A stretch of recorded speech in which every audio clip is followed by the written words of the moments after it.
પ્રેરણાદાયક વાર્તા જિંદગીની કિંમત। એક વખતની વાત છે, એક માણસ એકલો બેસેલો હતો, ખૂબ નિરાશ જણાતો હતો। તે કોઈ ઊંડા વિચારમાં હતો કે ક્યારે ત્યાં ભગવાન પ્રકટ થાય।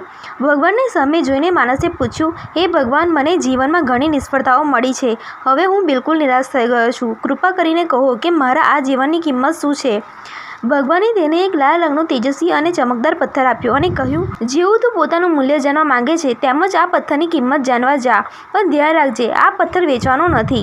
એ માણસ પહેલાં એક ફળ વેચનાર પાસે ગયો અને પૂછ્યું, ભાઈ, આ પથ્થર કેટલી કિંમતમાં ખરીદશો?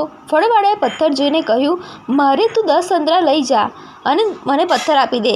માણસે કહ્યું, માફ કરજે ભાઈ, હું આ પથ્થર વેચી શકતો નથી। પછી તેને એક શાકભાજીવાળા પાસે ગયો। શાકભાજીવાળાએ કહ્યું, મારા તરફથી એક બોરી બટાકા લઈ જા, આ પથ્થર મને આપી દેજે। પણ તે માણસે કહ્યું, માફ કરજો ભાઈ, હું આ પથ્થર વેચી શકતો નથી। પછી એ પથ્થર લઈને સોનારાની દુકાને ગયો। સોનારાએ પથ્થરને જોઈને કહ્યું, હું તને 1 કરોડ રૂપિયા આપીશ, પથ્થર મને આપી દેજે। માણસે ઇનકાર કર્યો। સોનારાએ ફરી કહ્યું, ચાલ, હું તને 2 કરોડ આપું છું, પછી મને પથ્થર આપી દેજે। એ વાત સાંભળી માણસ અચંબિત રહી ગયો, પણ તેને પથ્થર વેચ્યો નહીં। છેલ્લે એ પથ્થર લઈને હીરા વેચનારા વેપારી પાસે ગયો। વેપારીએ પથ્થર 10 મિનિટ સુધી ધ્યાનથી જોયો, પછી એક નરમ કપડામાં મૂકીને પથ્થરને મસ્તકથી લગાવી નમસ્કાર કર્યો અને કહ્યું, તમને આ કઈ રીતે મળ્યું? આ તો દુનિયાનું સૌથી દુર્લભ રત્ન છે। આખો સંસાર મળીને પણ આ પથ્થર ખરીદી ન શકે। આ સાંભળી તે માણસ દંગ રહી ગયો અને સીધો ભગવાન પાસે પાછો આવ્યો અને બધું કહ્યું। પછી પૂછ્યું, હે ભગવાન, હવે કહો કે મારા જીવનની કિંમત શું છે?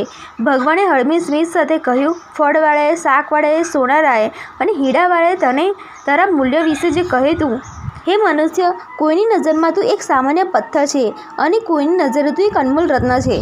દરેક માણસ તારી કિંમત પોતાની સમજ પ્રમાણે જ નક્કી કરે છે, પણ સાચી ઓળખનાર ઘણા ઓછા હોય છે। આથી કોઈ તારી કદર નહીં કરે તો નિરાશ ના થજે। વાર્તામાંથી શીખ, દરેક માણસ પાસે કોઈને કોઈ ખાસ કળા કે કાબિલિયત હોય છે, જે યોગ્ય સમયે ઉજાગર થાય છે। બસ તેના માટે ધીરજ અને મહેનતની જરૂર હોય છે।